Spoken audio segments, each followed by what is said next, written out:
We all start somewhere. Every full-time business was once a side hustle, a startup, or a part-time gig. Those late nights and early mornings working completely exhausted because we're cramming all of our passions into any and every small minute of the day that presents itself. These are draining times, but also exciting times. We're building something new, bringing our ideas to life and putting out into the world for others to enjoy. But navigating this season can be hard. How do you manage working one job while building another one? How do you know when the time has come to go all in? These are some of the things we discuss on today's episode, Quitting to Six Figures. Welcome to Elevate the Podcast, a storytelling and business podcast where we highlight and mastermind entrepreneurs in the agricultural, Western, and rural space. We're your hosts, Natalie Tara and Tara Dusen. And today we're bringing you one of our business shots, a quick yet powerful dive into a short topic that will help you as an entrepreneur drive your business forward. Created by agriculture for agriculture, Elevate opens doors for the rural, Western, and agricultural entrepreneurs so they can elevate themselves, their businesses, and the lifestyle we all love. I think the best place to start today's conversation is at the beginning with our backgrounds. So I'll go first. I was working full-time as an environmental consultant. I had been sharing about New Mexico Milkmaid for about 5 years when I really started to, the business, New Mexico Milkmaid business was growing and kind of rapidly. And it was time, to make a decision about what I wanted to do next. I was in a place where I was feeling very overwhelmed with working full time and then trying to turn what started as a side hustle into a full-time business. Yeah. And I would echo those exact same, testaments. So I wasn't working full time. I was doing, part-time pharmacy, but I got to a point where what we had been growing online was starting to really take a toll because I had my working hours, much like you. And then anything to fit in that we were doing for social media, we were really cramming into hours that probably should have been reserved for our family. So I never really actually envisioned quitting or stepping away from pharmacy as early as I did. I think in the back of my head, I always thought oh, that'd be so neat to retire from pharmacy from what I had built online. But when it came time to take that action, I was like, oh, no. I think I'm content. I can do all of it. Yeah. And I'll echo that about taking away time from family. So I was doing a lot of speaking engagements, which obviously require travel. I was having to take paid time off, PTO, to go and speak, which left me with absolutely no paid time off for other things. And so that balancing act was just failing. I really struggled with quitting for probably a year to 2 years. That's how long it took me of being I probably need to quit before I actually pulled the trigger. Okay, mine was not that long. Mine was. What were you doing? I just could not. I was so I felt a ton that if I quit environmental consulting and went full-time New Mexico Milkmaid, I just had this huge imposter syndrome. Then I wouldn't be doing what I was sharing about. And it took me a really long time with my husband basically saying, you don't lose 10 years of experience just because you quit your job and pivot to something else. But I just was not okay with letting that go. I mean, I graduated that degree. It just felt like that's what I should be doing.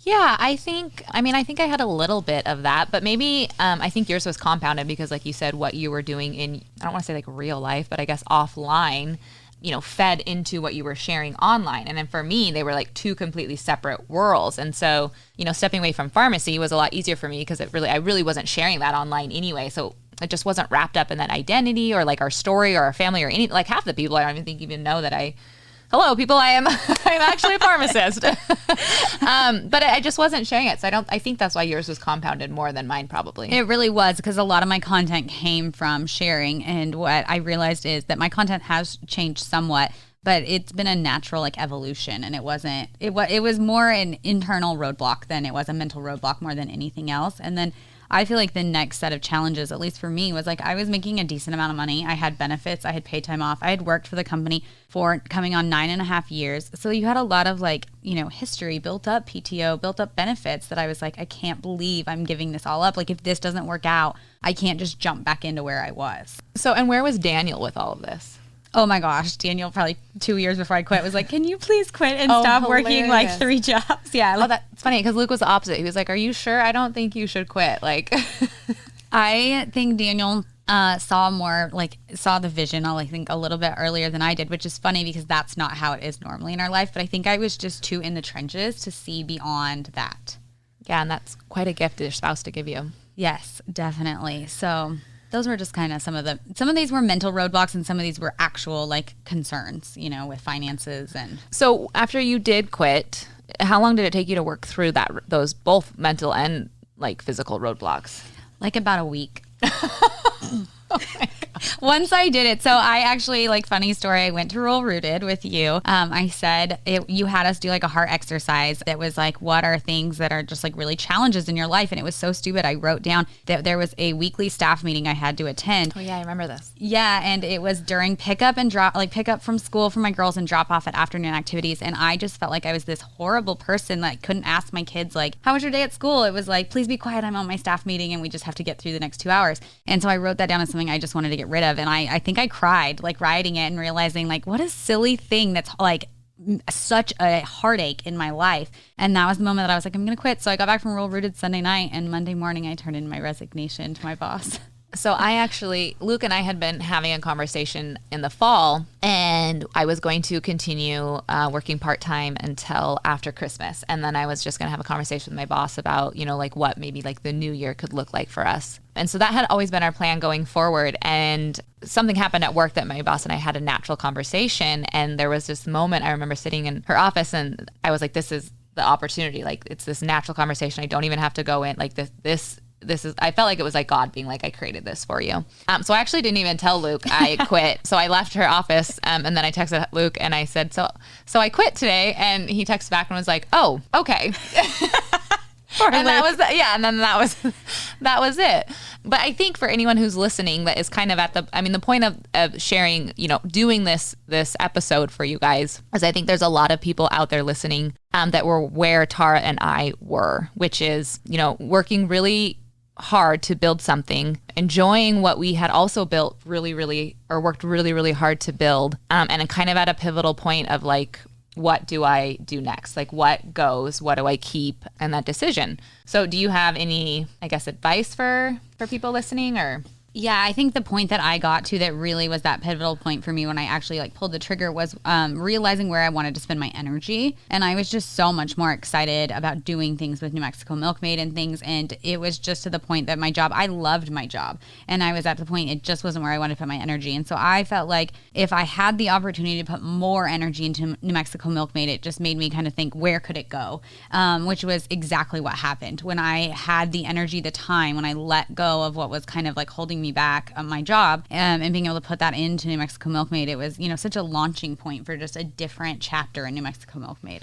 I actually listened to a really great podcast today. It was talking about that. They were talking about how in order to receive, you actually have to create space for what you want, and whether that's like physical, like I don't like those drapes hanging, I'm going to actually take them down and like create the space for something new, or like metaphorically, like I am not happy at my job, I'm going to create space for something new. And not saying we weren't happy at our jobs, but I do really firmly believe that idea that like trying to hold on so tightly to things, I don't know, that just really hard for change to take place when you're not opening space and creating room for those things that you want. I think that's a really good point. You said like, it wasn't that we were not happy at our job. Like it really, I did truly always loved my job. It was just a different feeling. Like and so I think that for, if you're getting to that place where you've always liked your job, but you're just finding yourself in a different place, like it's okay to let go of that too, to explore something new. Oh, absolutely. I mean, we talked about that at Rural Road, and that was probably part of the conversation you and I had, about, your specific situation. But yeah, absolutely. I feel like there's way too much pressure in today's society to, once you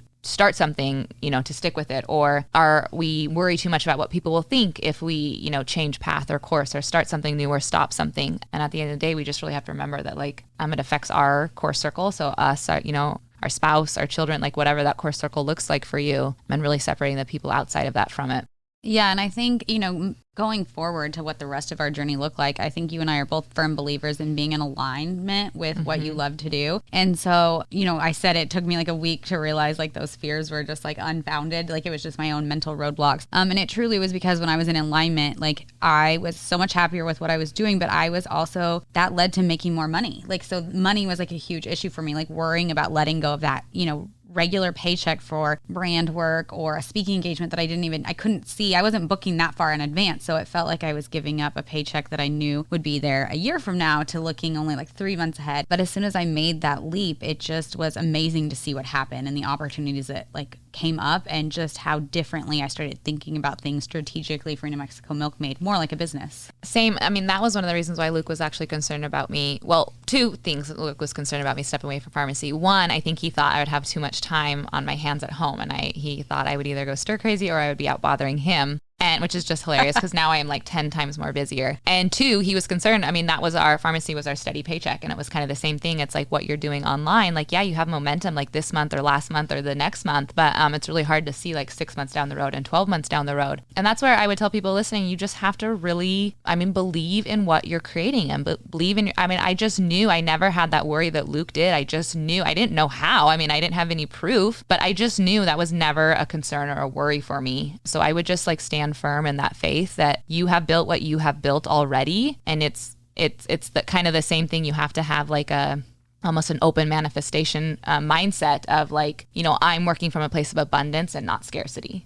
Yeah, and I think that's such a great mindset. If you're not in that mindset and you were like more like me, I feel like it came very like down to money for me, which is just how my brain works when it comes to like my job. I had set the goal that said when New Mexico Milkmaid brings in the same amount of money as my traditional job, that's when I'll leave. And it had happened quite a few months before. And that was kind of the push though that Daniel gave me in those final months of transitioning was you made this promise to yourself. And so I do think, if you're doing a side hustle and a job, set some kind of goal for yourself, because I do think it was kind of the push that pushed me over saying, okay, you said you could do this and now you did it, like go all in. And you can also do it slowly. Like I still actually fill in. So like if you had a position or a career that like lended itself to where that is a possibility where you could cut back hours or, work, as needed like I do, that's something to consider too. It doesn't have to be so black and white where you're like, okay, I'm going to show up to work and then now I'm never going to show up to work again. Yeah, and I think my concern similarly with like giving up environmental consulting, I absolutely have not given up environmental consulting. I still do field work. I still have dairies I do work for. And it has pivoted in itself that because of my online presence, I've had national brands reach out to me and I consult with them on an hourly basis about different things. So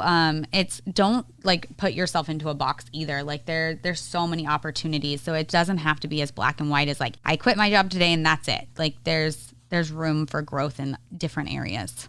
So for everyone listening that's going through this hard time, we have both been there, and just know that, what you have built and what you have dreamed for your future is possible. You just have to be able to, I guess, take a little bit of risk to make it come to fruition. Thank you so much for listening to the show this week. If you love these quick bites of business information as much as we do, we would appreciate it if you would screenshot and share today's episode to your social pages and/or subscribe, as well as leave us a review. Who knows, we may just read yours on the air. You can find more about Elevate the Podcast and our online course at our website, elevateyouragstory.com. And if you want to follow us on our personal pages, you can find us on Instagram at Natalie Kavorik and at Tara Vanderdusen. Thanks again for listening, and see you next week.